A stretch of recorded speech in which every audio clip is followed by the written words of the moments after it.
very much about what I was going to wear in the morning. But when I looked at my sari in the car to see whether it wasn't crushed, I realized that every 20 inches of it, the color changes, the design changes. The border actually has even more changes. This is something, again, that no machine can replicate, except at a huge price, where you would have to produce thousands of meters in order to make it cost effective. On a handloom, you can actually change every sari.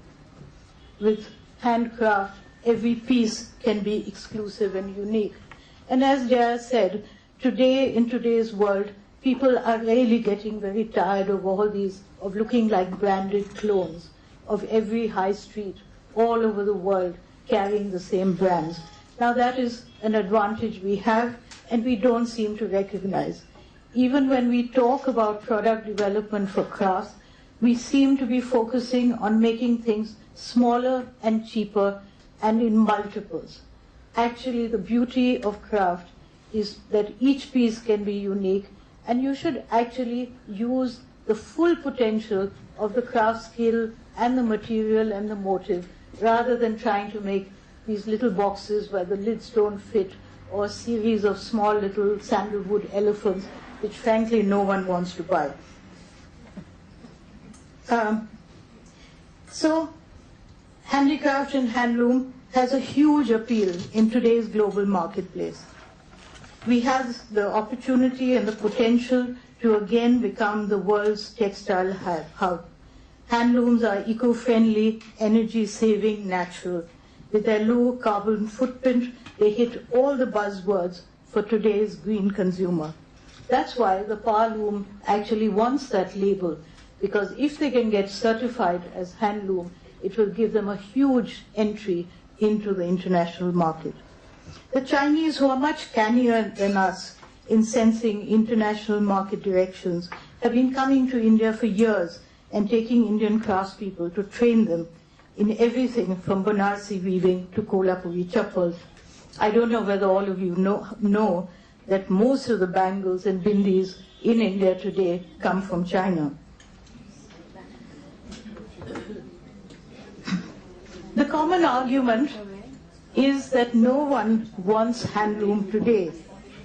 So an important question is that why do the handloom lobby want to appropriate it? Of course there is a demand. It's really ironic that today all over India people are asking for handloom, ask designers like Ritu Kumar, Anokhi and Niru Kumar, whose whole careers are built on handloom. The problem is not that people don't want it, they can't get enough because people have not invested in the production and the credit and the capacity building of craftspeople and weavers. Stores like Bandhej and Anokhi and Fab India, or Sanjay Garg of Raw Mango and Bapaditya Biswas of Bailu, who only sell handloom saris. When they recently had an exhibition in Singapore, buyers flew in from Australia and Malaysia to buy their products and apparently were queuing outside the store from 8 o'clock in the morning. E-marketing portals for saris are springing all over. Of course, we need to be careful that handloom should not become too elitist and expensive. There are hundreds of local weaves and weavers who need to be invested in. So what can the Aam Aurat, not that all of you quite fit that category, do to prevent this from happening? Handloom is a global, potential global force. It's also a part of our cultural DNA. Both factors mean that it would be suicide to think of India without it. How can we help change this? One, of course, very simple and quite fun, is to buy saris and wear them. It's not a huge sacrifice, as we look so much better than in those ghastly little black dresses.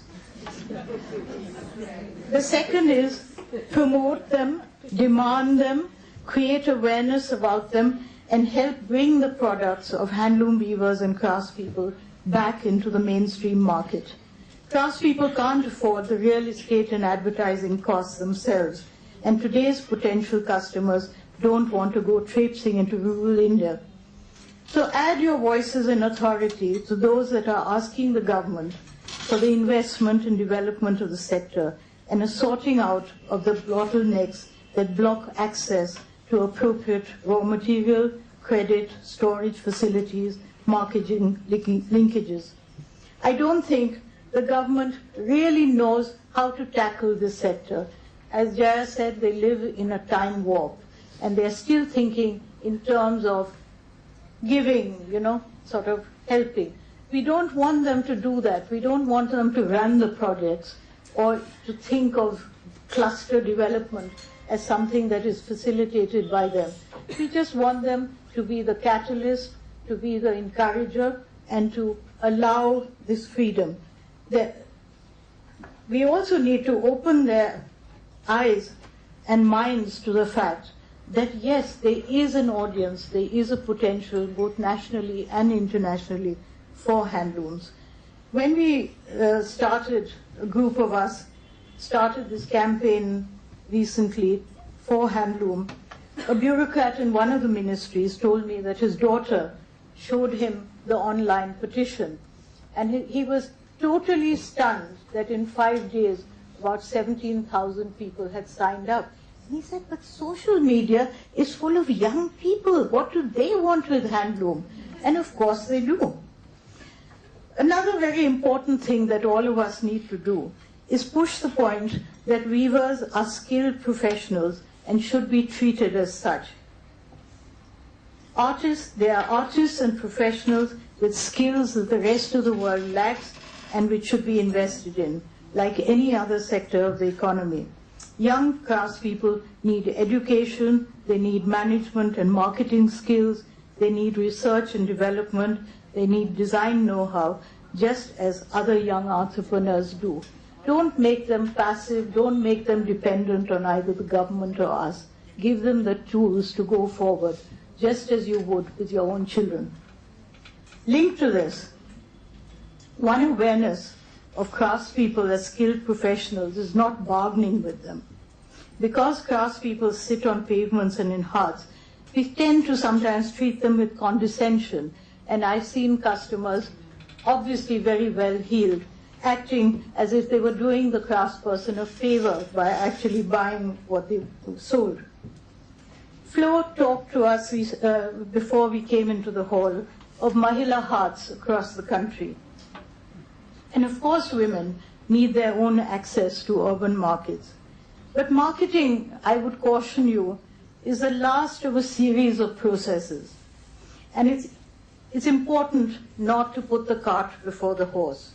Capacity building, skills development, design and product development, costing and pricing and visual merchandising must first make these people ready for the market, must make their products something that people really want to buy, not out of compassion, but out of desire.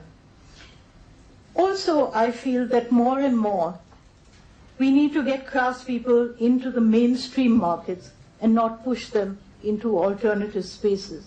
This was something that was useful initially, but now that the consumer has acquired an interest and a desire to buy craft should be somewhere where they can access it easily. The last point of what all of us can do is, of course, support initiatives that are working for the sector. Because unless we have numbers, we really can't affect change. A friendly official in the textile ministry once advised us, government responds to a voice that is loaded. So we need to come together and weave the collective threads of problems and potential into an effective plan for the sector.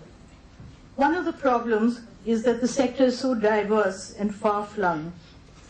We need to collect data and statistics so we can put together a cohesive strategy instead of always just reacting to crises.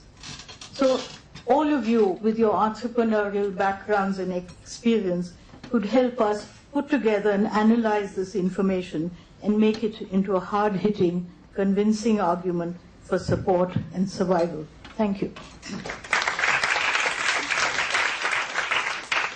Thank you, Laila. Now, I think that It has the discussions, the very able expositions that you have been presented with clearly show the way for flow.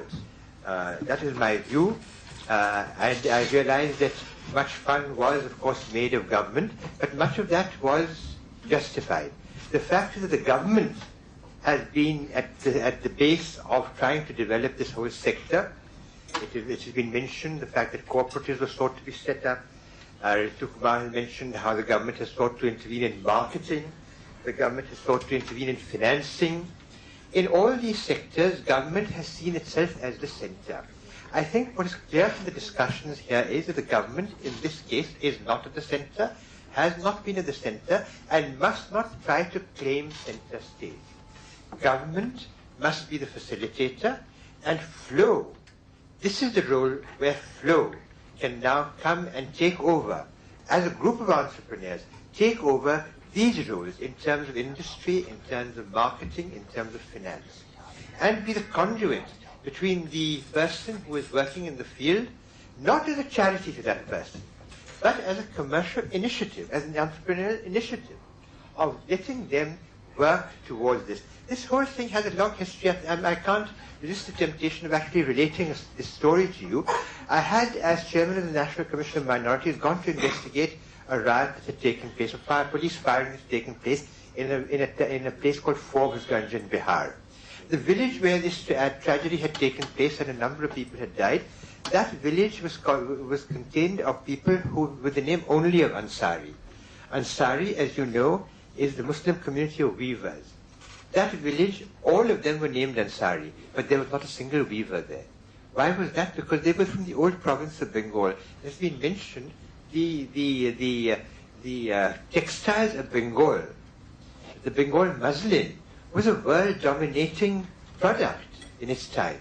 Obviously, and this village is proof of that, an effort was made to stamp out that industry in our country. Now, after so many years of independence and freedom, we have not been able to revive that dominance, the dominance of world textiles, which was our heritage, which has been mentioned over here by all our speakers. This potential now must come, this initiative must come from among the women themselves, the women and men, of course, but the women, because as I mentioned and has been discussed, they are at the core of this, and an organization like FLOW.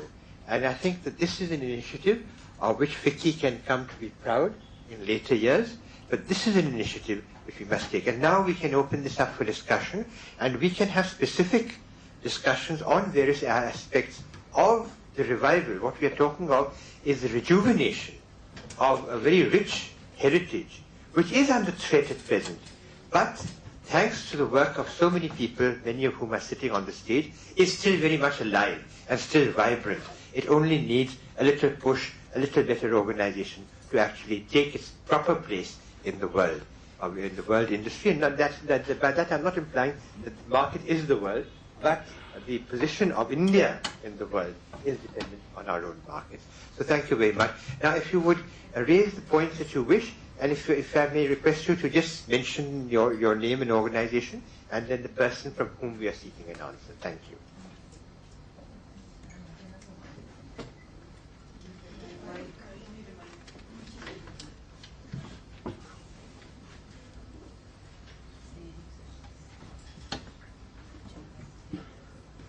My question would be jointly to Jaya and Laila.